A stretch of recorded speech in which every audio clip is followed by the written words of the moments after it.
Quer estudar para concursos? Estude no Semaf Cursos Preparatórios, materiais atualizados e aulas 100% online.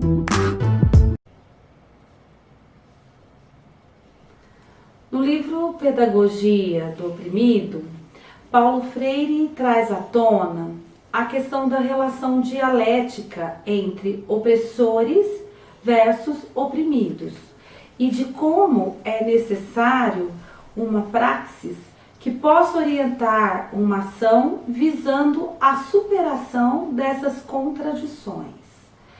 Paulo Freire desenvolve essa discussão em torno de uma oposição entre a humanização e a desumanização e da luta para recuperar a humanidade dos oprimidos.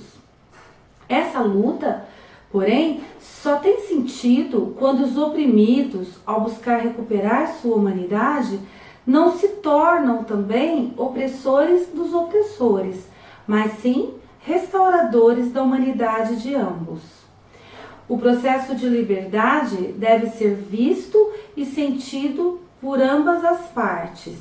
O homem é um ser social e, por isso, a consciência e a transformação do meio deve acontecer em sociedade.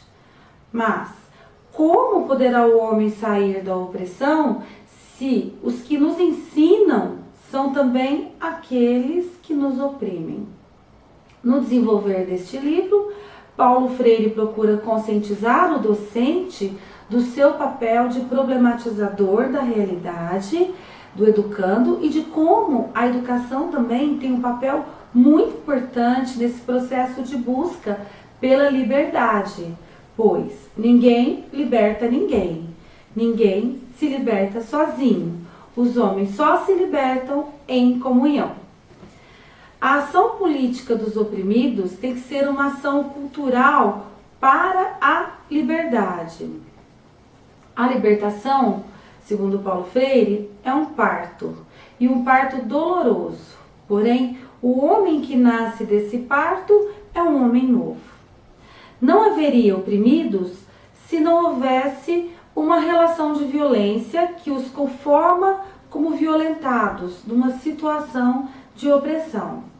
Os oprimidos muitas vezes se conformam, se acomodam, e assim eles continuam sendo oprimidos. Mas no momento que os oprimidos se libertarem, os opressores deixarão de existir. Paulo Freire traz também a discussão de que o professor é que faz do seu aluno um mero depositário quando pratica a educação bancária. Na educação bancária, a educação se torna um ato de depositar.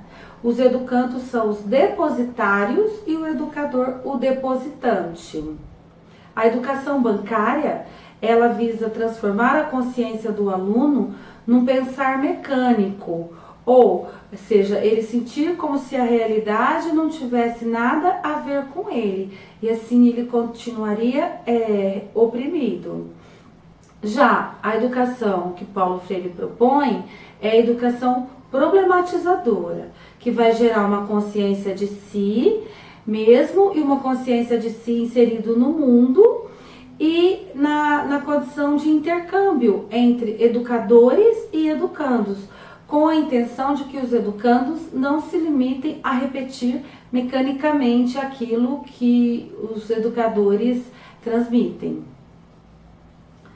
Nesse sentido, é muito importante o desenvolvimento do diálogo e dentro do diálogo a questão da palavra, pois sendo a palavra um direito de todos e não um privilégio, a palavra é uma ação amorosa, pois não há diálogo, porém, se não houver um profundo amor aos homens e ao mundo. Neste livro, Paulo Freire também desenvolve um importante conceito de temas geradores. Os temas geradores devem partir sempre da realidade e não como a educação tradicional quer, em conteúdos pré-estabelecidos. Não é possível ensinar as pessoas simplesmente com palavras que não sejam do domínio do educando. É necessário que seja feito uma investigação, uma coleta dos temas que fazem parte do convívio social do povo que se quer ensinar. É extremamente danoso uma sociedade sem diálogo, onde o eu é detentor da verdade absoluta e o outro não deve interferir nos seus conceitos. Sem o diálogo, a sociedade se torna opressora e a liberdade é impensável. O diálogo é, para Paulo Freire, a base da comunicação. Por via do diálogo, nós conhecemos o outro, nós conhecemos as suas carências e as suas necessidades. Se eu não escuto o outro, eu não o conheço. Nesse sentido, então, Paulo Freire coloca a palavra como chave da libertação do oprimido. Acrescenta ainda que somente posso ouvir a voz de quem está ao meu redor se eu tiver amor ao mundo e aos homens, porque é praticando uma relação harmoniosa que saberei as suas necessidades. O diálogo é o encontro dos homens mediatizados pelo mundo. O mundo será o que me ligará a outros homens e mulheres, e nossas leituras de mundo nos farão reconhecer a importância da comunicação entre o eu e o tu. Nesse sentido, a educação tem que ser pautada na conversa, na comunicação entre professor e aluno e entre colegas. E assim se tornará uma educação para a libertação, onde todos terão direito de expressar as suas opiniões. Para Paulo Freire, o nosso papel não é de falar ao povo sobre a nossa visão do mundo, ou tentar impor a nossa visão de mundo ao povo, mas dialogar com o povo sobre a nossa visão de mundo e a visão de mundo deles.